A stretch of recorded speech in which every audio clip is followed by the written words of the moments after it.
Hello అండి, అందరికీ నమస్తే. నా పేరు అనిల్ కేత. జనగలం ప్రేక్షకులకు స్వాగతం. ఆంధ్రప్రదేశ్ రాష్ట్రానికి సంబంధించిన ఒక ప్రత్యేకమైన ఇంట్రెస్టింగ్ అంశాన్ని ఈ వీడియోలో మనం అర్థం చేసుకునే ప్రయత్నం చేద్దామండి. మన రాష్ట్రానికి ఒక స్పెషల్ స్ట్రాటజీ ఉంది. ఇవాళ ఆంధ్రప్రదేశ్ రాష్ట్రానికి పెద్ద ఎత్తున ఇన్వెస్ట్మెంట్స్ వస్తున్నాయి. ఈ రాష్ట్రంలో పరిశ్రమలు కేంద్రీకృతం అవుతున్నాయి. ఆంధ్రప్రదేశ్ రాష్ట్రం శరవేగంగా అభివృద్ధి చెందుతోంది. ఆంధ్రప్రదేశ్ రాష్ట్ర ఆర్థిక వ్యవస్థ చాలా బలంగా పటిష్టం అవుతోంది అనేది గడిచిన 20 నెలల కాలంగా మనం అంతా గమనిస్తున్నాం. కానీ ఈ రాష్ట్ర ప్రభుత్వం, ముఖ్యమంత్రి చంద్రబాబు నాయుడు గారు ఒక ప్రత్యేకమైన వ్యూహాత్మక శక్తిగా ఆంధ్రప్రదేశ్ రాష్ట్రాన్ని నెలకొల్పుతున్నారనే విషయం ఖచ్చితంగా మనం అంతా గమనించాల్సిన అవసరం ఉంది. ఈ రాష్ట్రానికి ఒక ఇన్వెస్ట్మెంట్ వస్తుందంటే ఖచ్చితంగా దాని వెనుక మరొక 10 ఇన్వెస్ట్మెంట్స్ వెతుక్కుంటూ వచ్చే వాతావరణాన్ని ఈ రాష్ట్ర ప్రభుత్వం, ఈ రాష్ట్ర ముఖ్యమంత్రి క్రియేట్ చేస్తున్నారు. అందులో భాగంగానే వాళ్ళ పుట్టపర్తి వేదికగా ఆంధ్రప్రదేశ్ రాష్ట్రానికి వచ్చిన భారీ ఇన్వెస్ట్మెంట్ ఈ దేశంలో DRDO, defence research development organisation ఆధ్వర్యంలో ఏరోనాటికల్ డెవలప్మెంట్ ఏజెన్సీ నెలకొల్పబోతున్నటువంటి aircraft integration flight testing ప్రోగ్రామ్ను ఒకసారి మనం గమనించినట్లయితే, నిన్నటి వరకు మనం అంతా అనుకున్నదే ఈ దేశ రక్షణ రంగ వ్యవస్థలో ఆంధ్రప్రదేశ్ రాష్ట్రంలోని రాయలసీమ ప్రాంతం మన పుట్టపర్తి వేదికగా 5వ తరం యుద్ధ విమానాలు తయారవ్వబోతున్నాయి. ఇంతవరకే మనమందరం కూడా గమనించగలిగాం. కానీ ఇవాళ శంకుస్థాపన జరిగే సమయానికి ఒక్కసారి అక్కడ వాతావరణం చూస్తే ప్రతి ఒక్కరు కూడా ఆశ్చర్యపోయేటువంటి వాతావరణం. ఓవైపు డిఆర్డిఓకి సంబంధించినటువంటి భారీ పెట్టుబడి ఆంధ్రప్రదేశ్ రాష్ట్రంలో వస్తూనే, మరోవైపు ప్రైవేటు రంగంలో పెద్ద ఎత్తున పెట్టుబడులు కూడా ఆంధ్రప్రదేశ్ రాష్ట్రానికి కేంద్రీకృతం అవడం, ముఖ్యంగా రాయలసీమ ప్రాంతాన్ని రక్షణ రంగ స్థావరంగా అభివృద్ధి చేసే విధంగా ఆ డైరెక్షన్లో ఇన్వెస్ట్మెంట్స్ రావడం అనేది ఖచ్చితంగా మన రాష్ట్రంలో జరుగుతున్నటువంటి స్ట్రాటజిక్ డెవలప్మెంట్కి ఒక ఎగ్జాంపుల్గా భావించాలి. అందులో భాగంగానే మనం ఒకసారి ఇక్కడ చూసినట్లయితే, త్రివిధ దళాలకు రక్షణ ఉత్పత్తులను తయారు చేయనున్న కళ్యాణి స్ట్రాటజీ సిస్టమ్స్, దాంతోపాటు ఆగ్నేయాస్త్ర, అనోజిటిక్స్, హెచ్ఎఫ్సిఎల్ ప్రాజెక్ట్స్కి సంబంధించినటువంటి శిలా ఫలకాలు ఇవాళ ఆవిష్కరించారు. మొత్తంగా 4,460 కోట్ల రూపాయల ఇన్వెస్ట్మెంట్స్ ద్వారా 6,400 మందికి ఉద్యోగాలు కల్పించే దిశగా ఇవాళ ఒప్పందాలు జరిగాయి. ఇవన్నీ కూడా మనమంతా ఊహించని అంశాలు. మనం ఎప్పుడు కూడా ఒక డైరెక్షన్లో ఆంధ్రప్రదేశ్ రాష్ట్రానికి మంచి జరుగుతుందని భావిస్తుంటే, మరొక 10 మార్గాల్లో ఈ రాష్ట్రానికి పెట్టుబడులను తీసుకువచ్చి ఈ రాష్ట్రంలో యువతకు ఉద్యోగ ఉపాధి అవకాశాలను కల్పించే దిశగా ఈ రాష్ట్ర ప్రభుత్వం చొరవ చూపిస్తోంది. అందులో భాగంగా మరొక ఎగ్జాంపుల్ కానీ మనం గమనించినట్లయితే, విశాఖ నగరానికి గూగుల్ డేటా సెంటర్ వచ్చింది. గూగుల్ డేటా సెంటర్కి అవసరమయ్యే ఎయిర్ కండిషనింగ్ సిస్టమ్స్ని ఉత్పత్తి చేసే దిశగా అటు రాయలసీమలో శ్రీ సిటీలో క్యారియర్ ఎయిర్ కండిషనింగ్ ప్రొడక్షన్కి సంబంధించినటువంటి ఇండస్ట్రీ కూడా వచ్చింది. ఈ రకమైనటువంటి స్ట్రాటజీని ఒకసారి మనం గమనించినట్లయితే చాలా స్పష్టంగా అర్థమవుతుంది ఆంధ్రప్రదేశ్ రాష్ట్రం ఎంత వ్యూహాత్మకంగా పెట్టుబడుల్ని ఆకర్షిస్తోంది అనేది. అందులో భాగంగానే ఇవాళ దేశ రక్షణ రంగంలో రక్షణ స్థావరంగా ఇవాళ ఆంధ్రప్రదేశ్ రాష్ట్రంలోని రాయలసీమను నిలిపే దిశగా కూటమి ప్రభుత్వం చొరవ తీసుకుని రికార్డు సమయంలో ఈ ప్రాజెక్ట్ని ఆంధ్రప్రదేశ్ రాష్ట్రానికి తీసుకురాగలిగారు. కేవలం 36 రోజుల వ్యవధిలో జెట్ స్పీడ్లో ఈ ప్రాజెక్ట్స్కి అవసరమైనటువంటి అనుమతులన్నీ కూడా ఇచ్చారు.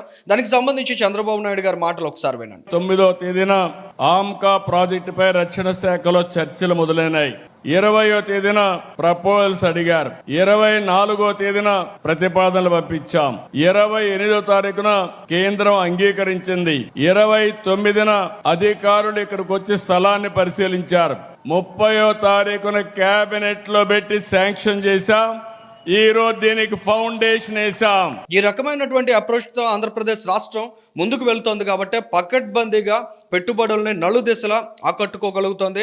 ఇవాళ కేంద్ర రక్షణ శాఖ మంత్రి రాజ్నాథ్ సింగ్ గారు మాట్లాడుతూ, ఆంధ్రప్రదేశ్, ఏపీ అంటే అడ్వాన్స్డ్ ప్రదేశ్ అన్నారు.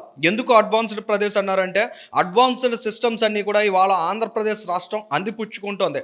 అడ్వాన్స్మెంట్కి సంబంధించిన ప్రతి ఒక్క అవకాశాన్ని ఆంధ్రప్రదేశ్ రాష్ట్రం తన గుప్పిట్లో బంధిస్తోంది. ఈ రాష్ట్రంలోనే తమ ఉత్పత్తులు జరిగే విధంగా అనేక పరిశ్రమలను ఒప్పిస్తోంది. ఇందాక మనం అనేక ఎంఓయూస్ గురించి మాట్లాడుకున్నాం. అందులో భాగంగా మరికొన్ని మనం గమనించినట్లయితే, ఓర్వకల్లు డ్రోన్ సిటీలో 5 డ్రోన్ తయారీ ఇంకా టెక్నాలజీ కంపెనీస్కి సంబంధించినటువంటి వర్చువల్ శంకుస్థాపనలు కూడా ఇవాళ చేశారు. దీంతోపాటు భారత్ డైనమిక్స్ లిమిటెడ్కి సంబంధించి 480 కోట్లతోటి advanced autonomous underwater systems and torpedoes ఉత్పత్తి చేసేటువంటి కార్యక్రమానికి కూడా వాళ్ళు తెరదీశారు. ఈ రకమైనటువంటి ఆలోచనలు అనేవి ఖచ్చితంగా ఆంధ్రప్రదేశ్ రాష్ట్రంలో ఉన్నటువంటి ప్రజానీకానికి భవిష్యత్తు మీద అద్భుతమైన విశ్వాసాన్ని కల్పిస్తున్నాయి. ఒక్క ఆంధ్రప్రదేశ్ రాష్ట్రం రాష్ట్రం అనే కాదు, ఈ దేశంలోనే ఇతర రాష్ట్రాల ప్రజలు కూడా ఇక్కడ ఉద్యోగ ఉపాధి అవకాశాలను దక్కించుకునే స్థాయిని ఇవాళ ఆంధ్రప్రదేశ్ రాష్ట్రం సొంతం చేసుకుంటోంది.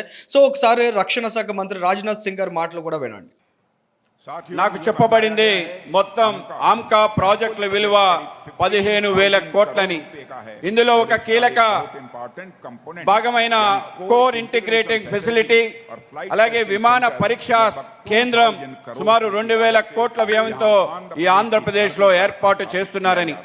ఇటువంటి అత్యాధునిక విమాన పరీక్షా సౌకర్యాలు ప్రపంచంలో కేవలం కొన్ని ప్రదేశాలు మాత్రమే అందుబాటులో ఉంటాయి. ఇప్పుడు 5వ తరం విమానాలు గగనంలోకి ఎగరబోతున్నాయి.